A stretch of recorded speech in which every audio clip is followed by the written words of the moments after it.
This is Heritage Words, a podcast about the words we've inherited from our ancestors and the meaning they bring to our lives. Heritage Words is produced by the HUC Jewish Language Project, which raises awareness about Jewish ancestral diversity through the lens of language. I'm the host, Sarah Bunin-Benor. Today's episode is a conversation about Shabbat, with 7 guests from diverse Jewish backgrounds, including Sephardi, Syrian, Lebanese, Persian, Iraqi, Kurdish, Israeli, Ashkenazi, and Bukharian. The episode was recorded in May 2023 for an event called Jewish Unity Through Diversity, sponsored by the wonderful organization now called Jewish Tapestry. They asked us at the Jewish Language Project for some multilingual Shabbat content, so we created this video along with a really fun poster that says Shabbat Shalom in multiple Jewish languages. The participants in this conversation are Simon Amiel, Chagit Aryalichai, Isaac Shua, Amelia Glazer, Bobby Ischakov, Aaron Sabin, and a repeat guest on our podcast, Alan Niku, who also produced the video. I learned a lot from this conversation, and I think you will too. So let's just go around and introduce ourselves. Just say your name and your Jewish ancestry and language that you have some, that has some influence on your English. So I'll start. I'm Sarah Bunin-Benor, and I speak English. I'm Ashkenazi. I have some Yiddish and Hebrew influences in my English. Let's go with Simon. Sure. Hi, Simon Amiel. I am Sephardic, half Turkish, half Egyptian, and my English is very much tinged with Ladino. And Simon, can you just move the camera so you're a little farther up in the frame? I can try. There we go. How's that? Is that good, Alan? Is that okay? Yep, that's great. Okay, that's great. Isaac? Hi, my name is Isaac Shua. I'm Sephardi. My parents are from Lebanese background. The languages that kind of influence my English, I guess, are Arabic, Hebrew, English, Spanish, and Aramaic. Okay, great. Alan? I'm Alan. I am Persian and Kurdish, I suppose, background.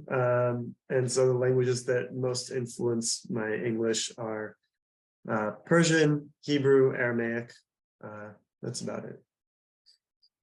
Great. Bobby? I am Bobby Ischakov. I come from a half Ashkenazi, half Bukharian background. I was raised mostly by my mother's side of the family, who was speaking mostly Bukharian with mixes of Russian and Hebrew. So my English is very well influenced by Bukharian, which is also known as Judeo-Tajik, and Russian. Great. Aaron? I'm Aaron. I'm Syrian. My English, I'm not sure to what extent it's influenced by. I mean, it depends who I'm with, to be honest. But when I'm with my family, there's certainly a lot of Arabic, also some Spanish. Yeah. Okay, great. Amelia?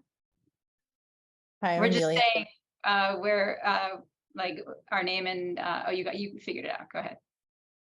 Yeah, Amelia Glazer. I grew up in California in a Reform family with Ashkenazi background, with mixed Ashkenazi background. And I was raised as a monolingual English speaker. My pronunciation of Jewish things is quite Ashkenazi, due primarily to my father's very solidly Ashkenazi pronunciation from his own Reform upbringing. But I later went on to learn Russian, Ukrainian, Yiddish, and the Yiddish, I believe, influences my my word choice probably more than my pronunciation now. Excellent. Okay, well, thank you, everyone. So just to give you a little bit of background about what we're doing, this is for an event called Unity Through Diversity.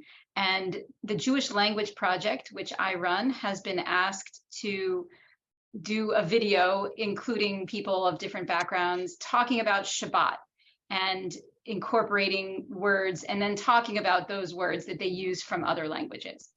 By the way, do you see me as the speaker right now? Oh, okay, because I see Amelia. So let me just, I know it's just, okay, I'll just put it in, no, I think it's okay. And we're waiting for one more, Hagit Arieli Chai, who's from an Iraqi background, Iraqi-Israeli background. Great, let's get started. So if someone wants to just start by saying how they, like some Shabbat greetings that they use, and just popcorn style, whoever feels like popping in. Shabbat sholum. We just speak Hebrew. We have the Hebrew greeting, but in a very Bukharian accent. We don't say Shabbat shalom. We say Shabbot, like the at became and then sholum. The all the vavs became like all the became like a sound. So we say Shabbat sholum, just like that. Definitely Yes. good Shabbos. Oh, sorry. No, go ahead. Good Shabbos. Definitely Shabbos. But not good. Good. We like the Bukharis. We also say Shabbat Shalom. Some people say Shalom. Some people say Shalom. Depends kind of what town you're from. I mean, we typically said Shabbat Shalom, but old school Ladino speakers, like the older generation, used to say Buen Shabbat. But like I haven't heard that in forever and ever. I never hear it now. Yeah, we just say Shabbat Shalom. So, Sarah, I had a question. So, are you also curious about the pronunciation as well, or is it mostly about the terminology? Oh, okay, fine. So, like, in my community, we would say Shabbat Shalom, like that. Sometimes in the Syrian and the Lebanese community, the older generation, you'll sometimes hear a bit of a knis. It wouldn't be so pronounced like the Persian and the Bukharian one, but you'll definitely hear it with the older generations, the older recordings. Like yesterday, I was at a Berith Milah, and like someone was saying Kaddish, and then you could really hear it there. But sorry for the tangent. I'm just curious what the angle we're going for, the terminology of the words or the accents as well. Okay, and you mentioned Kaddish, which makes me think of Kiddush. So let's start talking about how we say the blessings on Friday nights, not to actually say the blessings, but talking about them. So in my family, we say Kiddush over the wine, and we light candles, and we say Hamotzi and have challah. So, oh, here's Hagit. So let's give her a chance to introduce herself. Hagit, if you could just, maybe just change your name to your full name. Oh. And then, Hold on. and then as you're doing that, well, let's just continue with what we were doing, and then you can introduce yourself later. Okay. Go ahead. So, Kiddush, Hamotzi, candles. Should I jump in? Well, we in my experience, we do everything just like most other Jews do, Hebrew blessings with a Bukharian accent, of course. We say the wine blessing when we do Kiddush. Whenever people say Savri Maranan in the middle before you finish the blessing, they never say L'chaim, like say Israelis do or other Jews do. It's always Savri Chaim. So it's like Savri Maranan, Savri Chaim, like a poem, like almost like 1-2. And we say the blessing, we have the wine, we wash our hands. And when we do hamotzi, it's usually always the flatbread lipyoshka, that's the Russian word. The Bukharian, it's non, meaning bread. And we typically don't have challah traditionally. Now you'll see different people will probably have challah if they bake it or they buy it. But in places like New York and Israel, where they have these bakeries all over the place, they'll typically have lipioshka, the flatbread. It's a round flatbread typical of Central Asia. We didn't have, again, we said kiddush again with a sort of typical Sephardic accent. I don't know, whatever that might mean to different people. And we didn't refer to kiddush anything differently, but in my grandparents' home, when you went to wash your hands, they would refer to as a lavar los manos, like go and wash your hands, basically. Lavar los manos. It's also in the Pesach Haggadah, right, when we do rochta, whatever, in the beginning. And kiddush was referred to as kiddush, and the challah that we used was always water challah, because at least in our tradition, the Sephardim don't consider making hamotzi for the mitzvah of Shabbat on egg challah or sweetened challah. However, I married an Ashkenazi woman, and that's her jam. So we sort of go in between, but that's really the sort of only thing that I can remember specifically about that. But a lavar los manos, I'll use it now with my kids too. When it comes to Friday, it comes to Shabbat specifically. So if I could jump in now, it's hard to know when to come in. So in our community, traditionally, a lot of people call it adus, which is pretty much in the Levantine Arabic. They wouldn't pronounce the kof in Hebrew. Kof. So colloquially, a lot of the words, and only colloquially. So for the Torah recitation or for tefillah, everyone would pronounce the kof, but for something like casual, they would call it adus. So they would remove the kof to pronounce it, like most other Levantine people. And then for Friday night, we would always do it in makam nawa. So that's an Arabic music scale. And I think it actually originally comes from Iran, but I don't remember exactly. But that's the traditional. Oh yeah, so I guess Naval, it comes from Iran. Yeah, Naval. So Nehavent is we do the same thing also. Oh, okay. Yeah, So Friday, so we do that, Friday night. We also do in relations to lighting Ner Shabbat. You mentioned earlier, we also for Kabbalat Shabbat, we actually recite B'mei Madlikin, which is also in Makam Nawan, and it's the laws of what kind of what you're allowed to light with. So we don't light candles; it would be oil. At least that's how B'mei Madlikin, and that's a more traditional way to go about it. I guess the women would light first, and then say the beracha, then light. Sorry that I'm kind of rambling off on this, and I don't know if it's even appropriate at this point. But yeah, then for what we'd say hamosian, we wouldn't, we kind of joke in the house halal is for the kohanim. You don't eat that. So I grew up with only pita in the house. When I was younger, I didn't even know of other breads. I was the guy that would come to school with pita with lebne, like a sandwich. So that was me. But yeah, but now you have a lot of people in the community now. I think me and let me see. I think me and Aaron are probably in the same community. I'd assume in Brooklyn, right?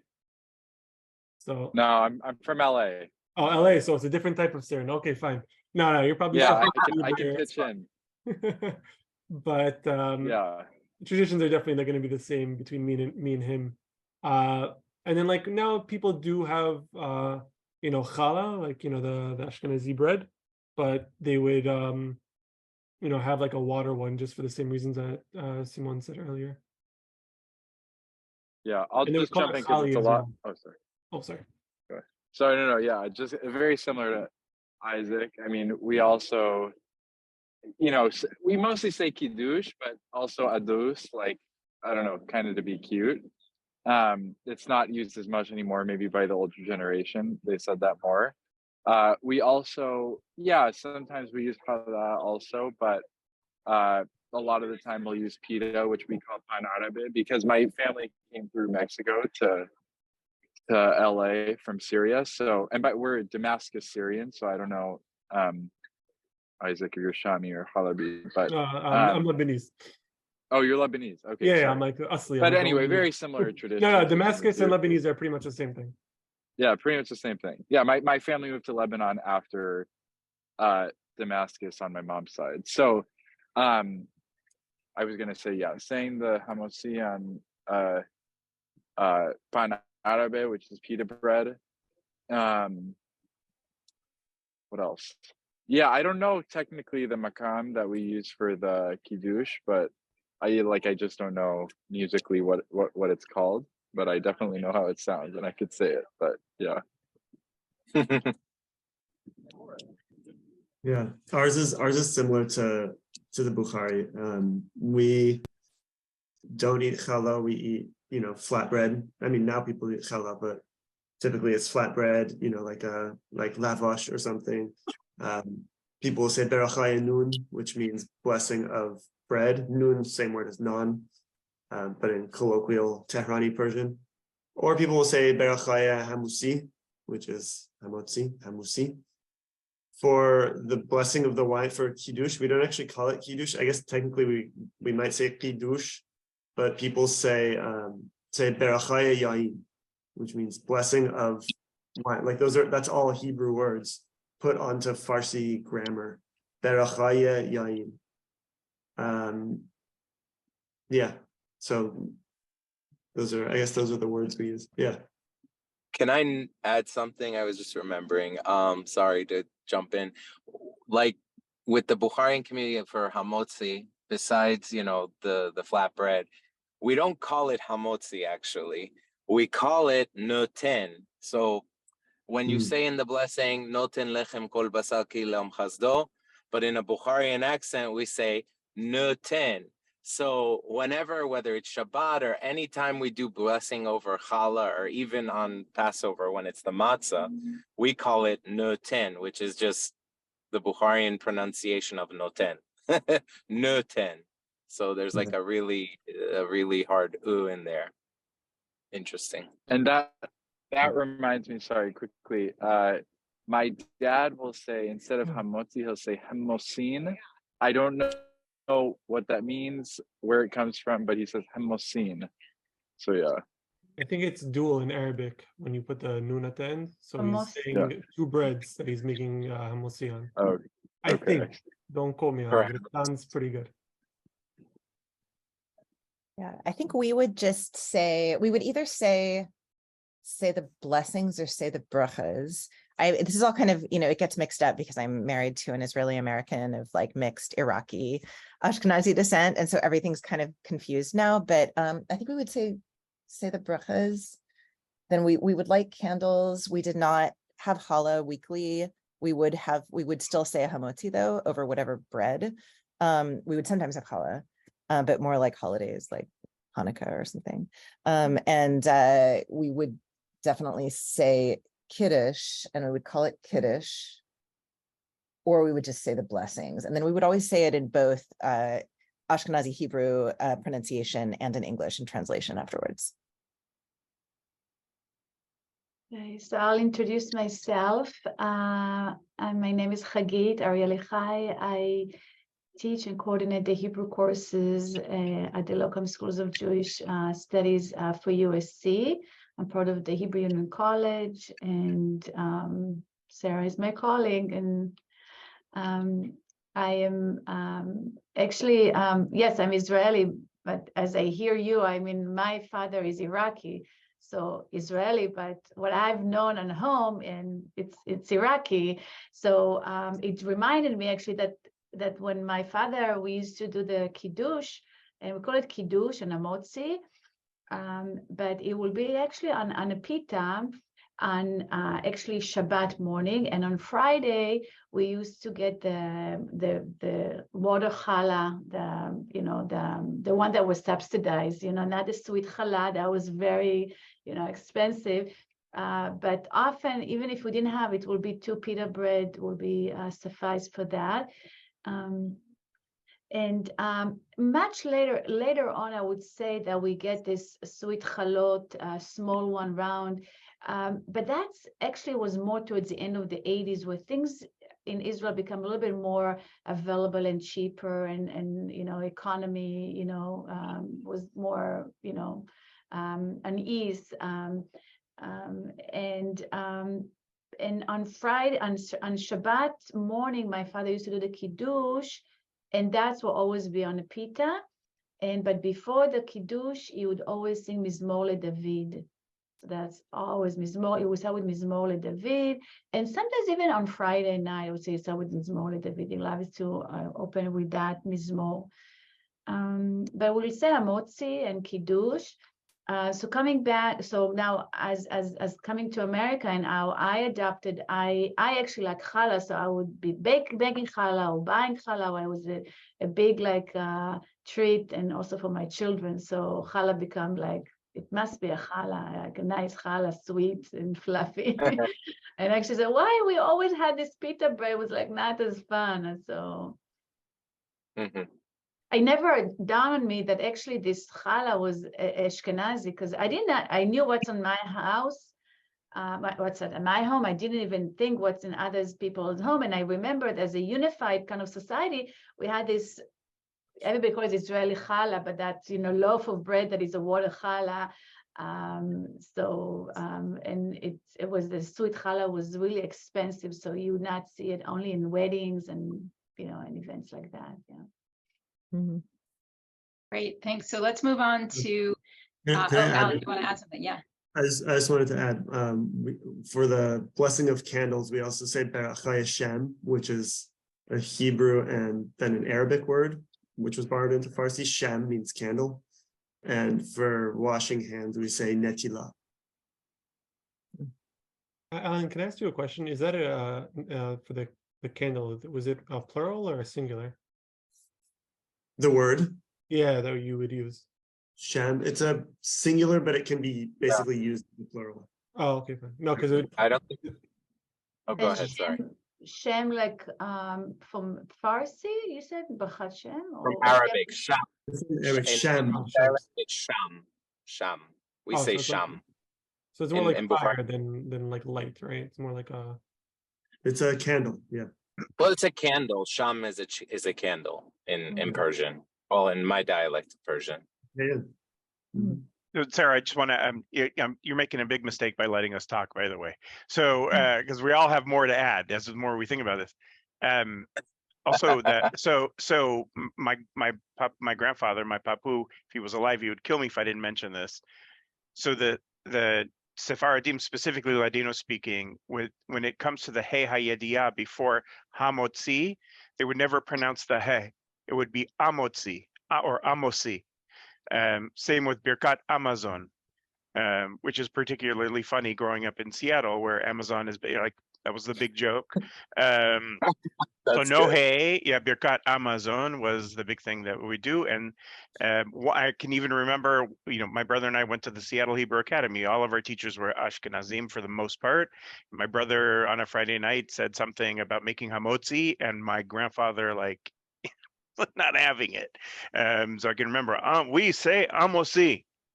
That was it. Okay. Oh, sorry. I know there's a lot more to say. Let's just get through the plans, and then we can chat about it all. The next thing is about synagogue. So in my family, we say we're going to shul. What does your family say? My family would say knis. That's what they traditionally say, but now as like more Ashkenazi influences been coming into the community, you have a lot of people that are saying shul, which is like the Yiddish, but still you hear the old timers say knis. For tefillah they would say sali, which means to pray in both Arabic and Aramaic. But now, yeah, you'll either hear people say pray or sali. You wouldn't hear the Yiddish daven really. But when it comes to the name of the synagogue, they would say people say shul or knis. Kind of splits up. Yeah. My dad says that shul is the only word that Syrians have willingly adopted from the Ashkenazim. But if you go to Mexico, my family there, they'll still say knis because they're more kind of insulated from the Ashkenazi influence. We grew up saying kal. Sorry. Kal, not kahal, kal. Interesting. My father, when he spoke with us, so he would say bet knesset, but when he talked to my mom, so he would say in Arabic sla, like to pray, yeah. Using the verb, yeah. Not using the noun, yeah. So we now in my family, we tend to say shul, and that's something that I maybe started saying at some point around becoming a graduate school Yiddishist and becoming a bit more frum, although we're not now in my family particularly. But growing up, my parents said temple. We say kenisa, which is related to knis. It's kenisa.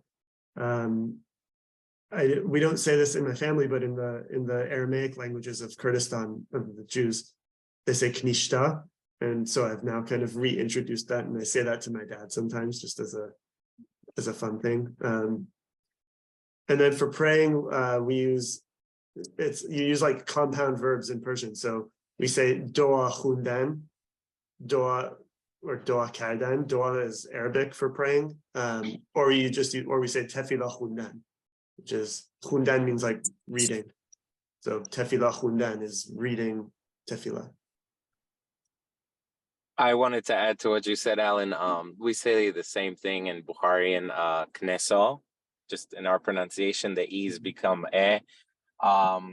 If we're speaking English amongst my family, the younger generation doesn't speak Bukharian, we'll use the Yiddish word shul, just like, because that's America. Like, I think everyone in America uses that word now, especially I have a lot of family who's modern Orthodox, and they are observant, so they would use the word shul and like davin or davin, however you pronounce it.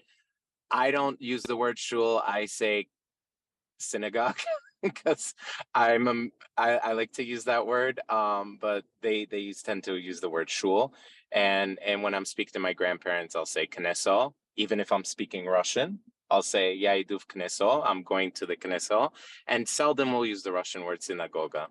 And to pray also, tfilo chondan or duo chondan, to pray, to bless.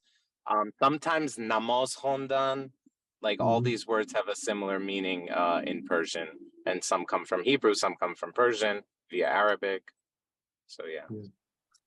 Somehow I don't think shul has made it really into Persian Jews. Yeah, I don't think even in Israel, unless it's a religious, super religious community. Yeah, the people speaking English will say like, "Oh, are you going to Kenisa this week?" Yeah. So. Yeah, the Turks in Seattle don't handle shul. There's no shul. It's kal. There and we moved to Teaneck where it's everywhere, and my kids know like, no way. Okay. In the Spanish Portuguese, in the Spanish Portuguese, when they would write about German synagogues, they would call it shul, but they would refer to theirs as a synagoga or whatever. So they would make the distinction very early on between the Ashkenazi saying of it and theirs. Okay, let's move on to the warm Sabbath meal, sometimes known as cholent or chamin or dafina. How does your community refer to that? I could start. Well, I'll just jump in. So we don't have cholent. We don't have hamin. We call it osh sovo or oshi sabah if you want to get technical. Osh is the Persian word for food or meal. Sabah, I believe it comes from Aramaic, like, or actually could be Arabic, sabah in Arabic, but in Persian pronunciation, sabah, or in our dialect, sabah. It's what we, when we come back from shul or synagogue on Saturday mornings, afternoons, and it's a rice dish because our cuisine in Central Asia is heavily rice-based. A rice dish that has meat and it's sweet and savory. My grandmother used to put like cherry plums. It's like a sour cherry but then apricots and also like apples and plums and plus the meat and tomatoes. And it's just like, it's like a melting pot of similar to no. oshkalo? No. Okay. Palov is more, it can be, Chicken? but palov is very basic ingredients. Palov is just rice, carrots, onions, and meat and oil with some spices. This has like 15, 20 ingredients, depending on which household you go to. Wow. And it just cooks all night. You put on a low flame, and it's just like, it's almost like the rice becomes so watery, almost like cholent, it's just so watery and it's delicious and it's very heavy and very filling. After eating, you just want to take a nap. It's very oily, but it's like sweet and sour. It's delicious. It's like my favorite thing about Shabbat is osh sovo or osh sovo. So the Iraqi tradition is more tbeet, like which is the rice and the chicken. Not as fancy as you describe it, but because again, rice is a dominant ingredient in the cuisine, so obviously it's with rice. Beans do not exist in the Iraqi cuisine at all, so no potato and beans, things like that, do not even. No, we don't. But Israelis, well, I would say that it's a mix of all kinds of things. So, but we do say chamin and not cholent. I mean, it's a chamin, tbeet. And now, of course, everybody names like, it's, but definitely the word chamin is a prominent one they're using. Very good. I would definitely say cholent, but I did not say that word or taste it until I got to college, but cholent. And with my husband, we'll sometimes have tbeet as well. Growing up, we had like fish and avocados. Yeah. And actually, growing up, I'm only on winter or sun days we had the tbeet, but what we really had is the very famous now Israeli sandwich that I would every morning on Shabbat. My father we used to make us is the sabich, which now everybody talks. Oh, the sandwich in Israel, that was the sabich, the eggplant, the brown egg, that. So it's like that was the treat. I would love that. Yes. Yeah, this is one that is kind of different between Persians and Bukharis. In Iranian Persian, the word ash doesn't mean food; it's come to mean soup. So, so we don't have like ashi sava or anything. We generally eat something called tochum mor shabbati, which is Shabbat eggs, and it's a lot more similar to the sabich. Actually, it's the brown eggs with fried eggplant. And you kind of like mush them together, eat them in pita bread, have some salad on the side. Yeah, that's exactly it. Yeah, I've read that in the past in Iran they would eat something called kippah for Shabbat, which is like it's like rice and various other things stewed and kept warm inside of an intestine of an animal. Oh, good. Personally, I have never had that, so I don't know. Hasib, maybe? No. We call it hasib. The intestines one, it's called hasib or asipurchi. There's like different names to it. That one's really good. So in my community, it's a big. I wouldn't say it's like complex, but we don't really have like hamin. At least from all the in my family and all the Lebanese women I've ever spoken to about this, it's hamin was referred to something that was like hot and like wrapped up for the next day. So like fasulia or ma'ouda and stuff like that, bamia. But our more staple dish, which I guess that's what, I don't know if that's the point of the question, maybe, would be like hamod, which is a more of a lemony type of, I wouldn't call it a soup, but something you put on top of rice. But that would be like our staple dish that you could even have it cold or hot, and that would be the every Shabbat, like that's what you have, kibbeh and hamod. Yeah, was that for Friday night? Friday night, kibbeh hamod, yeah. Friday night, and then you can have it in the morning, and it could be cold. Like that one, it could be eaten hot or cold. I know there's a distinction between the Lebanese and the Jews from Damascus and Aleppo, where some of them put like tomato and some other items to make it more red, but the Lebanese would always make it like more of a clearer soup. I use the soup. Yeah, it's like a topper thingy.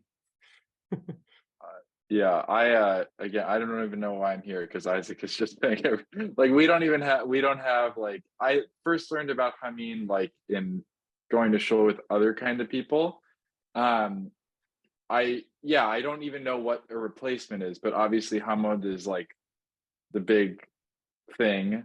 But I associate it more with Friday night or any night, but definitely Friday night. And we definitely don't put any tomatoes. It's more clear. It's just tomato. Sorry, not tomato.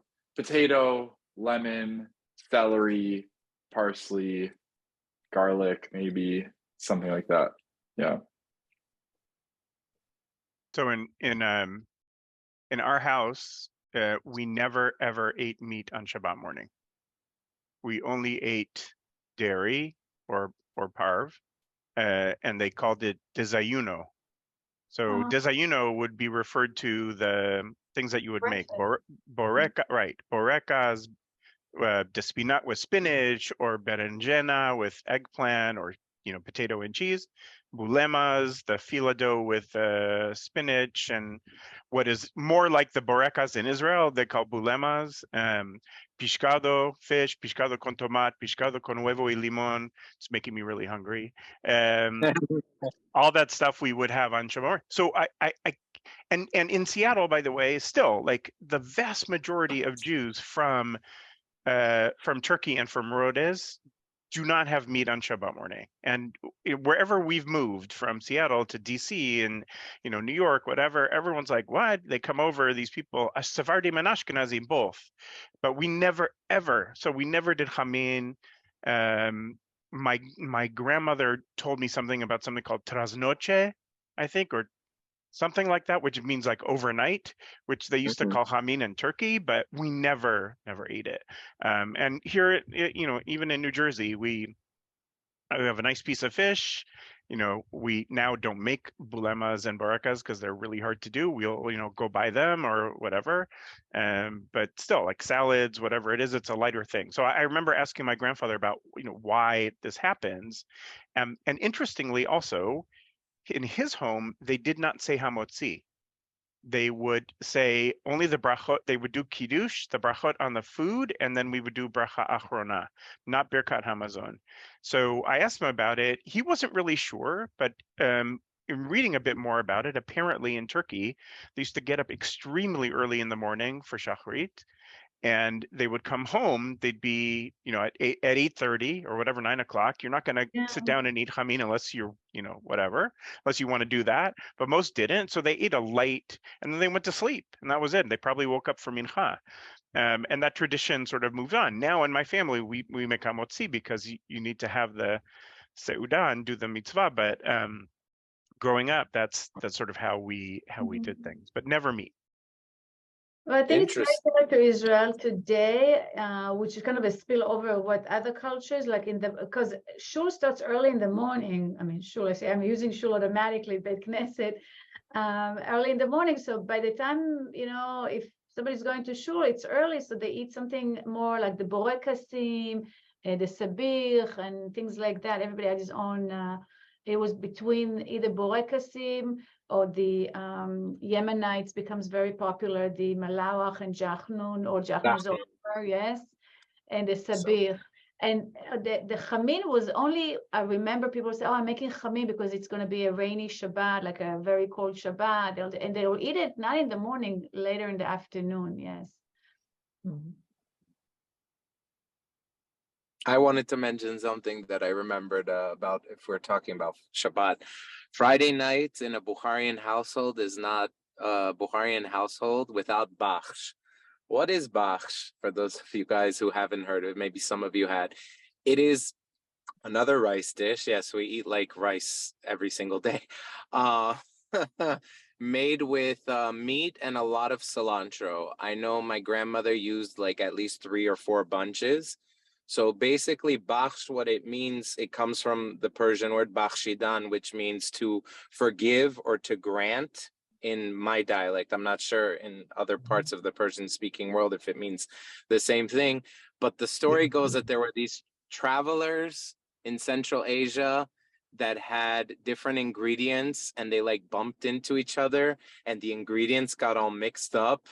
And then they like, when they got all mixed up, they decided to make a meal out of it. And they would say stuff like mebachshed, which means is like, forgive me, or Yeah. mebachsham means I forgive you. And then the word bachsh became like the staple Shabbat meal. And it's a, particularly the cilantro makes the dish look very green. My mom likes to add dill and spinach to it. That's not a very, like, not everyone does that, but there's no bachsh without cilantro. And you can use any meat you want, chicken, red meat. Some people put liver in it. They first kosher it obviously over the fire and then chop it up and put it in there. Some people don't like liver, or gizzards or hearts. It's very delicious. And then back to the two rice dishes, there's bachsh on Friday nights and sovo on Saturday afternoons. You can make it two ways, either in the pot, which we call degi in Bukharian, or you can make it in a bag. It's like a burlap bag that, I don't know what the material is, but it's like a fabric. It's called cholent, which means bag, or chaltegi, which meaning in the bag. And the chaltegi, you could just put it in boiling water for 4 hours. It does take longer than doing it in a pot. And there's bachshi chaltegi, and there's osh-sovo chalti sovo. There's different ways to cook it. I prefer in the pot because when you do it in the pot, you get something called tadigi, which literally means like the bottom of the pot. It's like the crispy, Persians also have this, it's like crispy rice. Sometimes if you let it burn, it'll burn, but if it's so delicious, and like people fight over it in my house. They're like, let me get the tadigi. No, I want some more tadigi. It's very delicious. Okay, I know we're running late, so let's just end like this. I'm just going to do a quick intro, and then if we could just go around and everyone say their name, the community they're from, like Jewish ancestry-wise, and where they grew up, okay? So my little intro is this. Jews around North America come from all different backgrounds, and you can hear it in the way they talk about Shabbat. I'm Sarah Bunin Ben-Or, Ashkenazi from Maryland. Simon? You're muted. Sorry. Hi, I'm Simon Amiel. I'm a Sephardic, specifically from the Turkish community, and I grew up in Seattle, Washington. Isaac, then Alan, then Bobby. Isaac Shua, Sephardic Lebanese from Brooklyn. I'm Alan from the Iranian Persian community, and I'm from San Luis Obispo, California. I'm Bobby from a Mizrahi Sephardic and half Ashkenazi background. The Sephardic Mizrahi side is Bukharian. I grew up mostly in South Florida, Miami, Aventura, spent a lot of time in New York every now and then growing up, New York City, Queens, to be specific. Amelia, then Chagit, then Aaron. I'm Amelia Glazer. I'm from a mixed Ashkenazi family from Northern California. I'm Chagit Arielichai. I'm from a Mizrahi background, Iraqi. I grew up in Israel. I'm Aaron Sabin. I'm Syrian from Damascus, and I'm from Los Angeles. Okay, great. And then if we could all just say really quick, go around in that same order to say Shabbat Shalom or Good Shabbos or however you want to say it. So Shabbat Shalom. Shabbat Shalom. Shabbat Shalom. Shabbat Shalom.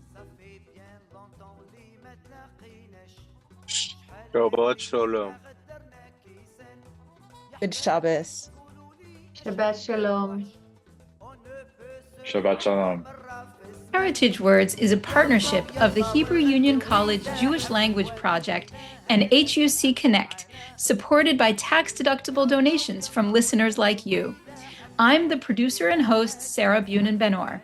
Kyle Elbaz Fingerhut is assistant producer, Avishai Artsy is editor, and Talia Ehrenberg is video editor.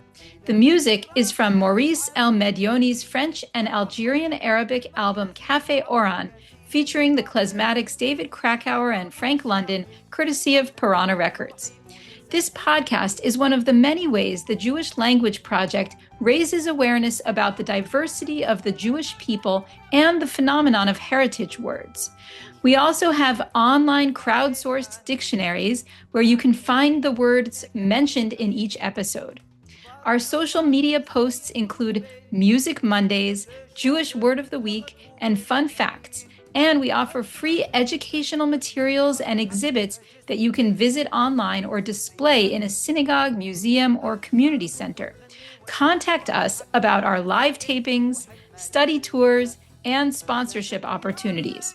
Looking for gifts for Shabbat dinners and Passover seders? Check out our whimsical and educational t-shirts, tote bags, posters, stickers, and aprons.